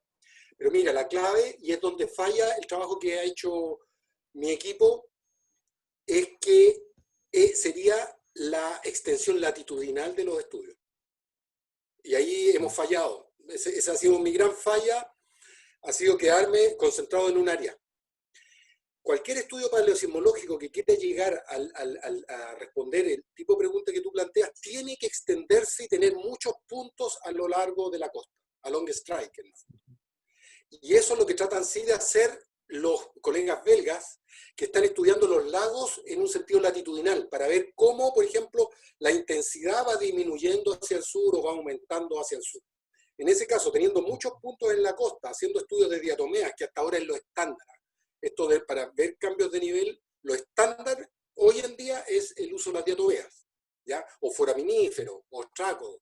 Pero eso, cambio. Entonces, necesitaríamos de norte a sur tener un barrido, y por ejemplo ahí tendríamos inconsistencia en el caso del 2015, ¿no es cierto?, si lo hiciéramos en tiempo paleo. Claro. Pero otra cosa no se me ocurre como para esas complejidades. Ahora, en 1960 fue tan grande, la marca tan clara en el registro que, bueno, se ha podido llegar a reconstituir gracias al trabajo de Plafker, ¿no es cierto?, lo que fue la ruptura. Pero la respuesta entonces en corto sería eso: extensión latitudinal de los estudios, ¿no es cierto?, es decir, en la costa, ir en toda la costa, y paralelamente otros que estén trabajando las turbiditas en los lagos, y quizá otros trabajando en el talud continental, las turbiditas. Eso sería como lo ideal. Eso es lo que se ha hecho en Cascadia. Eso es lo que se ha hecho en Cascadia. En Cascadia, después del 89, que Brian demostró de que así había ocurrido un terremoto grande ahí, alrededor del 1700, se gatilló toda una locura, un frenesí por todas las universidades, por todas las instituciones, el USGS, las universidades, de tratar de responder las características que tuvo esa. Y ahora hasta ya los gringos saben la hora que ocurrió, cómo fue la ruptura y todo, pero eran montones de equipos, ¿no? Montones de equipos trabajando ahí. En Chile estamos muy lejos de eso todavía. Y bueno, la siguiente pregunta que cae de cajón viene de la mano con la que preguntó Leoncio en el chat, porque me imagino que extender estos estudios latitudinalmente supone mucho trabajo y mucha dificultad porque muchas ciudades también están en la costa. Pero Leoncio pregunta, ¿qué condiciones debe cumplir una zona para poder realizar una correcta trinchera? ¿Y cuáles son los errores más comunes que podría implicar el uso de un lugar no idóneo? Ya, a ver, primero estamos hablando de ambientes sedimentarios, o sea, Ujú. tienen que haber, es decir, la sedimentación tiene que ser superior a la erosión. Y estos son ambientes tranquilos, usualmente tú encuentras fango, ahí estamos hablando de estuarios, lagunas, costeras. Tienen que ser ambientes en que, por ejemplo, en el caso de tsunami, que reciba la ola, tiene la energía, deja el depósito, después se retira, pero esto vuelve a su sedimentación natural. E incluso es potenciado por el nuevo cambio, porque ahora probablemente va a tener un nivel de agua más alto, ya sea del mar, ¿no es cierto?, o del nivel freático, porque si es que hay subsidencia. Ujú. Bueno, hay algunos casos de levantamiento, como por ejemplo un estudio que Daniel Melnick hizo en Guafo, ¿no es cierto? Pero eso es levantamiento, ahí también se generan condiciones para marcar el hundimiento, el levantamiento. En el fondo, para contestarle, lo que tiene que estar preocupado Leoncio es de que qué tipo de evidencia está buscando, de tsunami, de sacudimiento o de cambios de nivel. Al Ujú. menos hasta donde mi conocimiento me da, esas son las evidencias sedimentológicas que tenemos para poder hablar de... Entonces, por ejemplo, algo que no ha sido muy trabajado en Chile es la licuefacción. Por ejemplo, ese es otro tema, que es evidencia de sacudimiento, ¿no es cierto? La licuefacción. Raramente hemos encontrado muy poca evidencia de licuefacción en todas las trincheras que hemos hecho. ¿Ya? Ujú. Pero finalmente tiene que ser un ambiente sedimentario. Y los problemas, más que encontrar un lugar que nos haga caer en errores, va por el lado de la interpretación. Yo he visto muchos colegas, no solamente en Chile, afuera también, que ellos inmediatamente que encuentran una capa de arena sobre un suelo y dicen que es un tsunami. Y después ha resultado que en realidad es una inundación fluvial, por ejemplo. Ujú. ¿Ya? Yo creo que el problema va por el lado de la interpretación. Hay que ser muy, muy cuidadosos en qué interpretar. Y los ambientes son ambientes bajos, por lo tanto, y de alta sedimentación. Evitando, por ejemplo, ¿por qué no trabajar en el río Concagua? Me han dicho. Porque el río justamente cuando crece, forra y te erosiona todo. Tiene que ser un ambiente, idealmente una cuenca costera, ¿no es cierto? Como Tirúa o como Quirico. Eh, eso. Ujú. Gracias, profe. Em, bueno, tiene muchas felicitaciones. Yo después le voy a enviar el chat para que los lea. Muchas gracias. Raúl Madariaga pregunta, ¿el sismo de 1737 podría ser un sismo de profundidad intermedia como Chillán o Santiago 1641? Como Chillán 39 y Santiago, o Ya, Santiago 41. a ver, ¿qué tenemos de 1737? 1737, lo que no hemos podido encontrar es evidencia escrita de tsunami. Tampoco sedimentológica de tsunami. Ahora, 1007 es un problema para el radiocarbón. La calibración, tú sabes que la calibración del radiocarbón se hace años radiocarbónicos con años calendarios. Y la Ujú. curva de calibración es muy mala entre 1650 y la actualidad. Y 1950, es muy mala. Entonces también es difícil saber ahí por radiocarbono. Pero históricamente no hemos encontrado aún, ni en Chile ni en Japón, evidencia de que hubo un tsunami en 1737. Si alguien conoce fuentes primarias, por favor, me lo escribe, porque estamos llegando a esa conclusión. Ahora, no creo que sea de profundidad intermedia porque las descripciones son muy similares a las de 1837, los efectos, el sacudimiento, el cómo llegó, cuánto duró. Cuando uno lee las descripciones de lo que pasó en Chillán en 1939, son brutales. O sea, la gente dice, estábamos conversando y de repente todo se empezó a caer así. Los terremotos de Interplaca, mi impresión es de que nos dan mucho aviso, uno siente el ruido, yo no sé, el 2010 yo alcancé a tomar a mis niños, a sacarlos afuera, y ahí vino todo, ¿no? Y de hecho las crónicas antiguas hablan también así, de que estos terremotos grandes, no el caso de 1647 en Santiago, pero que estos otros terremotos como que dan tiempo. Entonces, en 1737, cuando uno lee cuidadosamente las descripciones que hay, todas son como las de 1837 o las de 1575 incluso, pero con menor intensidad. Entonces yo creo, por las descripciones, que estos terremotos de profundidad intermedia son más brutales, son más rápidos, destruyen inmediatamente y casi no le dan tiempo a la gente de escapar. Por ejemplo. Otra posibilidad es que haya sido de profundidad intermedia, pero que el foco haya estado desplazado de los lugares donde tenemos información.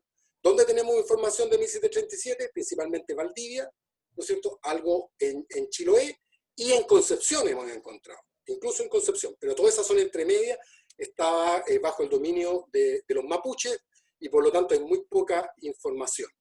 Pero no, yo no votaría, ojo, en una apuesta no votaría por una profundidad intermedia para 1737. Diría, o muy profundo, o es profundo dentro de la interplaca, digamos, muy profundo, o yo creo que eso nomás. En realidad no me la jugaría por otro. Uno profundo y angosto, como lo proponemos. Eso. Sí.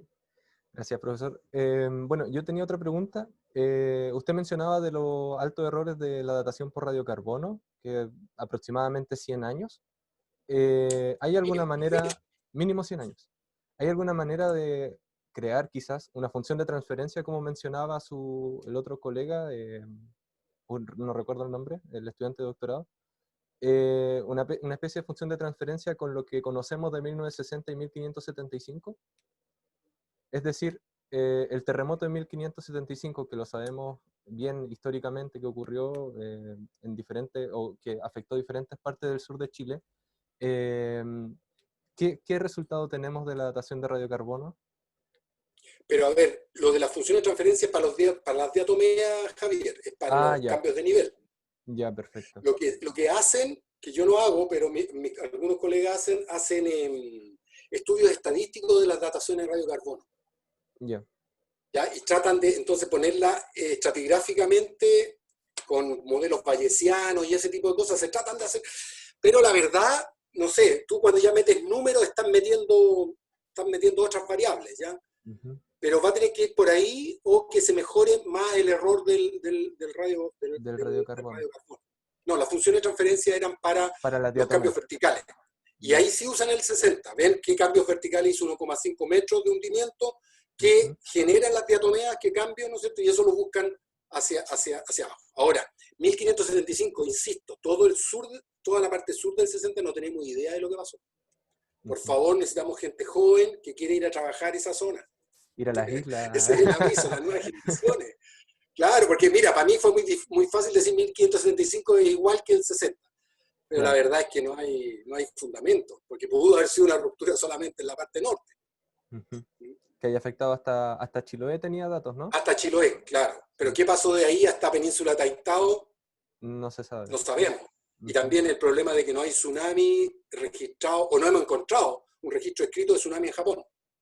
Porque si fue Ujú. igual que el del 60, tuvo que... Ah, bueno, te adelanto un poquito. Lo que se han encontrado en la parte norte, mis colegas diatomólogos han encontrado que la subsidencia de 1575 fue menor que la del 60. Eso Ya, sí, ya. eso sí, pero a través de las diatomeas. Ujú. Y yo tengo otra pregunta. En el lago Calafquén había mencionado que hubo un estudio con algunos, que encontraron algunos terremotos menores. Sí, Eh, eso es con el shaking, ¿no? Con la evidencia claro. del En el shaking. fondo, Ujú. bueno, eso es la parte que no alcancé a hablar, ¿no? Pero en el fondo Sí, tú tienes un lago, una cuenca, estamos hablando de 300 metros de profundidad, o sea, son sí. grandes lagos, y tú tienes diferentes tipos de respuesta a los terremotos. Una de ellas son derrumbes subaéreos, ¿no es cierto?, Ujú. que se meten dentro del lago y ellos lo caracterizan por ciertas características sedimentológicas, y otros derrumbes que son desde el mismo sedimento del interior del lago y se reacomoda. Entonces, respuesta al shaking. Los Ujú. colegas belgas han sido capaces incluso de determinar, viendo la distribución de estos depósitos en el fondo del lago y el patrón espacial, de la intensidad, calibrándolo con el terremoto de 1960, con el shaking de 1960 y con el shaking del 2010. Ujú. Entonces, aplican una Mercalli para los depósitos. Y ahí es donde ellos han dicho hay unos menores entre medio. Pero definitivamente hemos seguido encontrando evidencia de que entre medio de estos grandes hay menores, así tal vez tipo 1737, 1837. Y ahí, ¿cómo es posible distinguir la fuente sismogénica? O sea, es decir, decir si es un terremoto cortical, profundo. ¿Es algo No, más esa complejo, es no? es una pregunta para ellos. Mira, hay un paper reciente de un estudio que se hizo en Los Encañados, cerca Ujú. de Santiago, y ahí Bandele propone de que él pudo hacer la diferencia. Ya. Pudo hacer la diferencia, ¿por qué? Porque él tiene el registro de los históricos. Entonces, él tiene, en Chile Central, tiene el de Ujú. 1906, tiene el de 1985, tiene el del 2010, y tiene unos que son rupturas corticales, y también los tiene registrados. Entonces, él busca qué características el depósito se diferencia. En el Ujú. fondo, como que los corticales producen intensidades mayores, ¿no es cierto? Y son ellos los que son capaces de producir derrumbes subaéreos. Entonces, en cambio, nuevamente vamos al tema que te hablaba antes, Ujú. estos interplacas normales, ¿no es cierto?, generarían solamente derrumbes al interior, debajo del agua, y no subaéreos que entran al, a la- al lago. Ya. Pero sería lo ideal contar con lo que tú dices, o sea, poder diferenciarlo. Es lo que les falta a ellos. Ellos en el fondo tienen shaking. Ujú. Sí. Profesor, y para ir cerrando, bueno, en el chat hay muchas felicitaciones, incluso una persona que nos dice que en Colombia hay que hacer todo esto. Sí, pues en Y Ecuador, preguntaban, Perú, sí, preguntaban también por el artículo que recién hacía referencia de Pandel. Si después lo ya, pueden compartir, yo lo puedo reenviar. ya. Em, para ir cerrando, bueno, usted mencionaba que necesitaba muchos estudiantes de doctorado. ¿Cómo ve la paleosismología actualmente? Habló de eso al final de su charla, pero para hacer un resumen de cómo ve la paleosismología, como los académicos que están trabajando actualmente en ello, o de la motivación de estudiantes en Chile. Ya, bueno, hay colegas que están trabajando otro tipo de paleosismología también, ¿no es cierto? En el Ujú. norte, eh, con falla. Por eso quise en el título poner el megatrust, ¿no? Sí. En el fondo es bien del megatrust por este tema que usamos tsunami, usamos cambios de nivel. Eh, Mira, a ver, yo creo que a escala regional estamos bien, porque justamente como decía alguien en el chat, no se ha hecho estos estudios en Perú, ni en Ecuador, ni en Colombia, ¿no es cierto? En Chile en ese sentido estamos bien. En Chile también estamos bien porque tenemos el 60. Como tú dijiste, es un laboratorio. Esto de los gringos es una historia. Yo algún día cuando ya esté jubilado probablemente voy a escribir un libro contando esta historia de Brian, porque es fantástica. No, Es merece ser fantástica contada. cómo Sí. al gringo se le ocurrió, porque allá todos los gringos estaban buscando allá, busquemos la evidencia de este evento, ¿no es cierto? Porque imagínate ahí los planes de emergencia no existían, ellos pensaban que los terremotos estaban en California, ¿no? Pero que para el norte no había nada, porque la placa de Juan de Fuca es miserable, ¿no? Entonces, en cuanto a tamaño. Sí. Entonces, construyeron rascacielos en Seattle, la Space Needle ahí, todo, y todo pensando que podía haber un terremoto 7,8 ahí. Y de repente viene Brian y dice, no, puede haber un 9. Y entonces, bueno, ahí todo fue toda una fiebre por buscar, y ahí Chile fue clave, ¿eh? Y ese tema ha sido muy poco estudiado, porque en el fondo ellos vinieron a buscar las evidencias del 60. Tenían la posibilidad de ir a ver la evidencia de Alaska del 64. De hecho, con George Plufker una vez estuvimos conversando de eso, de que él le había recomendado a Brian que fuera a Alaska. Pero el setting de Alaska es muy diferente al de Cascadia, porque está ahí en la cosa glacial, está predominando todo. En cambio, Valdivia, este equipo que vino en el 89, vino a Valdivia, vino a Maullín y vino a Chiloé. Eran Susan Bach-Brinkler, Alan Nelson, Brian, que vinieron con fondos del USGS para justamente la propuesta fue, no, mejor vamos a un lugar donde se sepa que haya ocurrido uno y que la gente todavía está viva para decirnos, para hablarnos de eso, y después volvemos. Bueno, ahí este cambio de turba a arcilla estuarina fue clave. La caracterización de los tsunamis también fue clave, y después empezó el desarrollo de las diatomeas, de todas las diatomeas para determinar paleogeodesia, le llaman. ¿Ya? Yo lo veo relativamente bien, lamentablemente poco chileno. Hay harto gringo, o sea, tuviste ahí a la Tina Dura, a Led Sí. Garrett, ¿no es cierto?, a la Isabel Hank, mucho gringo que viene a hacer sus tesis, terminan sus tesis y se van. Con los belgas pasó un poco eso, lamentablemente. Ellos vinieron, mientras estuvieron acá, estudiaron los lagos, pero ahora los lagos están un poquito dejados de lado. queremos tener, con colegas queremos extendernos tal vez usar los lagos de más al norte, pero falta. Teniendo tanto, si teniendo tanto. Entonces se necesita también más apoyo del gobierno para estos proyectos en geociencias, ¿no es cierto? Pero se está avanzando y mientras nosotros los viejos hagamos difusión de lo que estamos haciendo, vamos a tener más gente interesada, esperamos, porque es bonito. Es muy bonito esto. Es como subirse una máquina del tiempo y retroceder. Yo cada vez que estoy perforando ahí, en la fuerza me la da ese hecho de que estoy en la máquina del tiempo y estoy retrocediendo, ¿no? Eso es muy bonito. Sí. Esperemos que más de alguien se motive con estas presentaciones. Sí, sí. Profesor, tenemos una última pregunta en el chat de José. Te agradece mucho por la charla. Dentro de la micropaleontología, ¿las diatomeas serían un mejor proxy para determinar alzamiento y subsidencia? ¿O los foraminíferos, o tracodas y o radiolarios también servirían para estos fines de la misma forma que las diatomeas? A ver, mira, la respuesta es sí, sirven. Las diatomeas, sirven ¿cómo se llaman? Los tracos. ¿Cuáles otros son? Los tracos, Los foraminíferos. los foraminíferos, los forams. Pero la verdad es que a nivel mundial, y aquí en Chile, lo que más se ha hecho es con diatomeas.